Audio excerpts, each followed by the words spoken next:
मैं आपको digestive system के हवाले से कुछ ऐसे टिप्स के बारे में आपको बताऊंगी जिनको अगर आप अपनी लाइफस्टाइल के अंदर इंक्लूड कर लें तो आपके जो बहुत कॉमन इश्यूज़ हैं डाइजेस्टिव सिस्टम के वो बहुत हद तक सेटल हो जाएंगे। हमें मालूम है कि डाइजेस्टिव सिस्टम यानी कि जब हाजमा ख़राब होता है तो बहुत ऐसे कॉमन इश्यूज़ होते हैं जो हमें देखने को मिल जाते हैं, जिसके अंदर पेट फूलना, अफारा और कब्ज़ जैसी बहुत कॉमन इश्यूज़ हैं जो बहुत लोगों को, मेजॉरिटी को लाइफस्टाइल के अंदर देखने को मिलते हैं और एवरीडे लाइफ के अंदर वो उसका सामना कर रहे होते हैं और बहुत तकलीफ़ के अंदर होते हैं।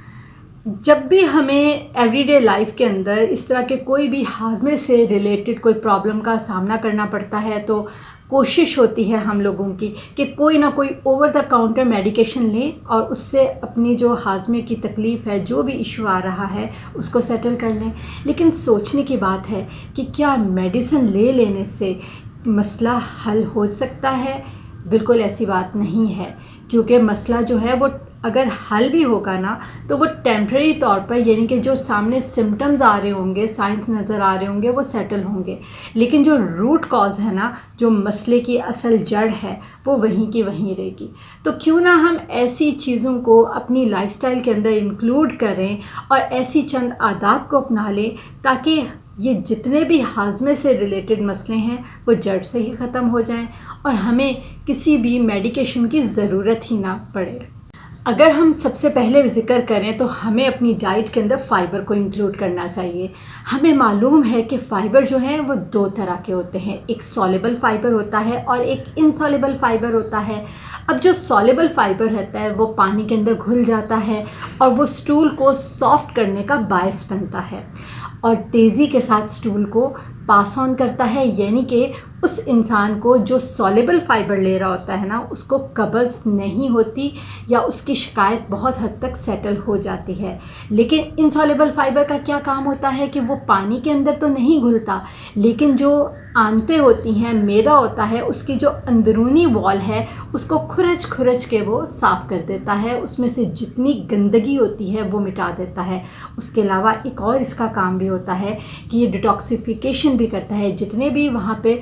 ख़राब किस्म के केमिकल्स होते हैं ना, उनको डिटॉक्सीफाई भी करता है। सवाल ये पैदा होता है कि हमें कहाँ से ये फ़ाइबर मिलेगा। तो मेजॉरिटी जितने भी फ्रूट्स होते हैं, वेजिटेबल्स होते हैं, होल ग्रेन्स होते हैं या दालें होती हैं, इनसे हमें अच्छा खासा मिक़दार में फ़ाइबर मिल जाता है, जो हमारे मैदे की सेहत के लिए बल्कि उसकी इम्यूनिटी के लिए बहुत ही सुपर फूड के तौर पर काम करता है। नेक्स्ट आदत आती है हाइड्रेशन की, यानी कि प्रॉपर पानी पीने की। ये आदत इतनी ज़बरदस्त है, इसका अगर मैं आपको मकसद भी बताऊं कि एक तो हमें मालूम है कि 70 to 75% जो ह्यूमन बॉडी है वो पानी के ऊपर डिपेंड करती है और पानी से बनी हुई होती है। इसके अलावा हाजमे की हेल्थ की अगर मैं बात करूँ ना, तो ये फ़ाइबर को सॉल्युबल करने के लिए, डिज़ोल्व करने के लिए और बहुत से जो टॉक्सिन्स होते हैं उनको बॉडी में से एलिमिनेट करने के लिए ये बहुत ही ज़बरदस्त किस्म की एक आदत है। हाइड्रेशन को अगर आप प्रॉपरली अपनी बॉडी के साथ मैनेज करें और तकरीबन 1 से 1.5 लीटर आप रोज़ पानी के ग्लास पिएं, प्लेन वाटर की मैं स्पेशली बात कर रही हूँ, इसमें कोई भी केमिकल या आर्टिफिशियल ड्रिंक की बात नहीं कर रही।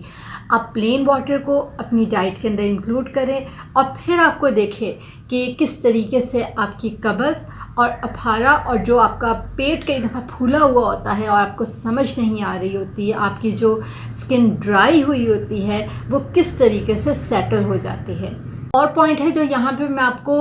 बताना चाहती हूँ कि लोगों का अक्सर ख्याल होता है कि हम किस वक्त पानी पिए, या वो इस कन्फ्यूजन का शिकार रहते हैं। तो सबसे बड़ी बात ये है कि आपने मॉर्निंग आवर्स में, यानी कि जिस वक्त आप सो के उठते हैं, उस वक्त स्टमक के अंदर जितने भी केमिकल्स मौजूद होते हैं जो ओवर द नाइट आपके वहाँ पे बन रहे होते हैं, उनको फ्लश आउट करने के लिए आपको निहार मुँह पानी का ग्लास ज़रूर पीना चाहिए। उसके अलावा आपने खाने के साथ तो पीना है, लेकिन स्पेशली खाना ख़त्म करने के आधे घंटे के बाद आपने पानी ज़रूर पीना है 1 गिलास। और जिस वक़्त भी अगर गर्मी का मौसम है, आप गर्मी से बाहर से अंदर आते हैं, घर के अंदर दाखिल होते हैं, तो आपने अपनी बॉडी को कूल डाउन करने के लिए आपने पानी ज़रूर पीना है। और वैसे भी जब आप गर्मी मौसम में बाहर मौजूद होते हैं, बाहर कहीं पे घूम फिर कर आते हैं, तो इवेपोरेशन या नमकियात स्वेटिंग के साथ, पसीने के साथ बहुत हद तक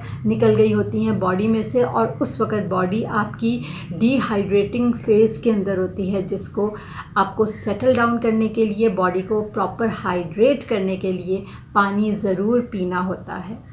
पॉइंट की बात आती है कि फ़िज़िकल एक्टिविटी, आपको अपनी बॉडी को फ़िज़िकल एक्टिव ज़रूर रखना होता है। इसकी रीज़न ये होती है कि जिस वक्त आप अपनी बॉडी को एक्टिव रखते हैं, आप कोई ना कोई एक्सरसाइज करते हैं in the form of a walk या जिम, कोई भी आप अपनी बॉडी को मूव रखते हैं, मूवमेंट उसकी रखते हैं, तो उसकी वजह से जो आपकी इंटेस्टाइन होती है वो भी बहुत हद तक बेहतर फंक्शन करती है, उसकी मूवमेंट भी बहुत हद तक बेहतर होती है, जिसकी वजह से आपके जो गैस होता है ना, स्टमक, वो बहुत अच्छे तरीके से उसको प्रोसेस करता है, यानी कि आपको अफारा या गैस की शिकायत सेटल डाउन हो जाती है। क्योंकि जिस वक्त आप ख़ुद भी मूव करते हैं, फ़िज़िकल एक्टिविटी रखते हैं, तो उसके साथ साथ आपकी जो इंटेस्टाइन होती है वो भी मूव करती है, उसकी भी पेरिस्टाल्सिस जो मूवमेंट्स होती हैं बहुत हद तक बेहतर हो जाती हैं, और आपको गैस की शिकायत भी नहीं होती। अब प्रॉब्लम कहाँ पर आती है कि हम लोग इतने बिज़ी लाइफ के अंदर टाइम नहीं निकाल पाते कि हम ख़ुद को किस टाइम पे फ़िज़िकल एक्टिव रखें। तो उसके लिए बेहतर होता है कि अगर आप तो मोबाइल पे कोई काम कर रहे हैं, तो आप कोशिश करें कि घर के अंदर ही आप चल फिर के मोबाइल को यूज़ करें। आप सिटिंग पोस्चर के अंदर या सीडेंट्री लाइफस्टाइल से जितना हो सकता है आप उसको अवॉइड करें। खाने के बाद तकरीबन 10 मिनट, दोपहर का खाना और रात के खाने के बाद, अगर तो आप वॉक कर सकते हैं तो आप सहन में या कमरे के अंदर ही आप ख़ुद को ज़रूर फ़िज़िकल एक्टिव करें, ख़ुद को ज़रूर मूव करें। इस तरीके से आपका खाना बेहतर तौर पे हज़म होगा। वैसे अगर मैं आपको ये बताऊं कि मैं रिकमेंड करती हूँ तकरीबन आधे घंटे की वॉक हर खाने के बाद और सुबह निहार मुँह कोई भी खाना खाने से पहले, क्योंकि उस टाइम पे जब आप फ़िज़िकल एक्टिविटी करते हैं ना, तो आपकी जो कंजम्पशन होती है, मेटाबॉलिक रेट जो होता है बॉडी का, वो बहुत हद तक बढ़ता है, बूस्ट अप होता है, जिसकी वजह से आपका जो हाजमा होता है या एक्स्ट्रा फैट होती है बॉडी के अंदर, वो भी कंज्यूम होती है, और आपका जो हाजमा होता है वो भी बेहतर हो जाता है। और अगर वहाँ पे कोई कॉन्स्टिपेशन है, आपकी अंतड़ियों के अंदर पीसेस या स्टूल फंसे हुए हैं, तो उनको भी आगे मूव करने में वो जो फ़िज़िकल एक्टिविटी होती है ना, उस टाइम के ऊपर स्पेशली बहुत ही फ़ायदेमंद होती है। प्रोबायोटिक्स बहुत ही इम्पॉर्टेंट है। प्रोबायोटिक्स का मेजॉरिटी लोगों ने नाम तो सुना होगा, लेकिन ये किस तरीके से काम करते हैं और ये होते क्या है? प्रोबायोटिक्स अगर मैं आपको एक सिंपल से वर्ड्स में बताऊँ ना, तो ये लाइव बैक्टीरिया होते हैं और यीस्ट होते हैं जो हमारी इंटेस्टाइन के अंदर, हमारे स्टमक के अंदर रहते हैं, और ये हमारी सेहत के लिए हार्मफुल नहीं होते, इनका बहुत फ़ायदा होता है। ये हमारी सेहत की यानी कि इम्यूनिटी को भी बूस्ट अप करने में हेल्प करते हैं। अब अगर प्रोबायोटिक्स को अगर हम बोलें कि ये फ्रेंडली बैक्टीरिया और यीस्ट होते हैं, तो कुछ गलत बात नहीं होगी, लेकिन इनको हम अपनी डाइट के अंदर भी इंक्लूड कर सकते हैं। ये हमें दही से, चीज़, पनीर से, उसके अलावा छाछ से हमें मिल सकता है। आप अपनी पसंद के हिसाब से रोज़ाना किसी ना किसी चीज़ को अपनी डाइट के अंदर थोड़ी सी इंक्लूड कर लें, ताकि आपके प्रोबायोटिक्स यानी कि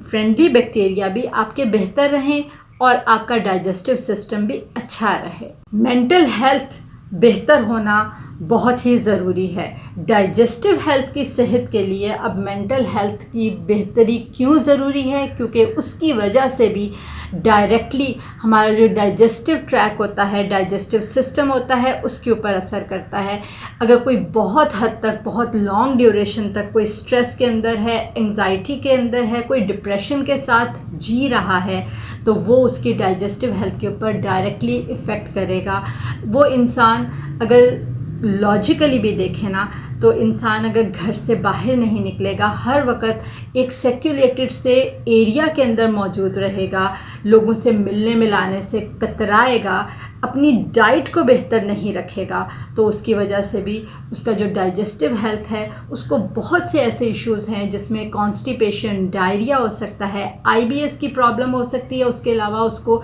स्ट्रेस अल्सर्स बन सकते हैं। तो ये तमाम जो इश्यूज़ होते हैं इनको सेटल डाउन करने के लिए आपको स्ट्रेस फ्री टाइम होना चाहिए आपकी लाइफ का। मैं ये नहीं कहती कि आजकल के दौर में आप बिल्कुल ही स्ट्रेस फ्री हो जाए, कई दफ़ा ये आपको बूस्ट भी करती है। थोड़ा बहुत एंक्शस होना आपकी लाइफ को, लाइफस्टाइल को, आपके ड्रीम्स की तरफ लेके जाने को ये चीज़ें बूस्ट करती हैं, लेकिन इनको बहुत देर तक अपने ऊपर हावी रखना और उसके अंदर आप डिप्रेशन के अंदर चले जाना, ये गलत बात है। आपने अपने आप को मेंटली स्ट्रॉन्ग रखना होता है। प्रॉब्लम्स हर इंसान को आती हैं, लेकिन उनको डील करना हर इंसान के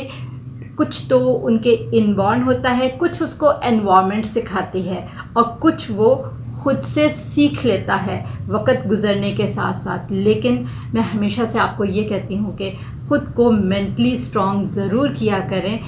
स्ट्रेस प्रूफ रखा करें। हाँ, थोड़ी बहुत एंग्जाइटी ज़रूरी होती है आपको बूस्टअप करने के लिए, लेकिन बहुत देर तक डिप्रेशन में रहना वो ठीक नहीं है। इसके साथ मैं आपको एक और चीज़ की तरफ भी इशारा करना चाहती हूँ कि आपने हमेशा अपनी डाइट को ज़रूर देखना होता है। हर इंसान जो है वो, एक इंसान जो है वो दूसरे से फ़र्क है। उसका डाइजेस्टिव सिस्टम की बेसिक तो नो डाउट एक ही है, लेकिन कुछ चीज़ें होती हैं जो फ़र्क होती हैं, जो वो हेरिडेटरी भी आती हैं, वो जेनेटिकली अपने अंदर रखता है, कुछ उसको एनवायरनमेंट से मिलती हैं और कुछ वो अपने आप को खुद चेंज करता है। उसका लाइफस्टाइल बहुत मैटर करता है। तो आपने ये ज़रूर देखना होता है कि आपकी डाइट किस तरह की है। कुछ लोग, अगर आप नोट करेंगे कि अगर वो जंक फूड्स भी खाते हैं तो एक अरसे तक उनके ऊपर उतना असर नहीं होता, उसकी जगह पे कुछ दूसरे इंसान होते हैं जो थोड़ा सा भी खाएंगे तो उनको ऐसा फ़ील होता है कि उनका वज़न एकदम से बढ़ना शुरू हो गया है। तो ये पर्सन टू पर्सन वेरी करता है। डाइजेस्टिव सिस्टम के जो कुछ प्रोसेसेस होते हैं वो कुछ ज़्यादा होने, कम होने, ये बहुत चीज़ें मैटर करती हैं। तो आपने हमेशा से अपनी डाइट को बहुत ही ख्याल रख के खाना होता है कि आप क्या चीज़ कंज्यूम कर रहे हैं। बेहतर होता है कि आपने उनका पोर्शन कंट्रोल करना है। अगर आप फैट,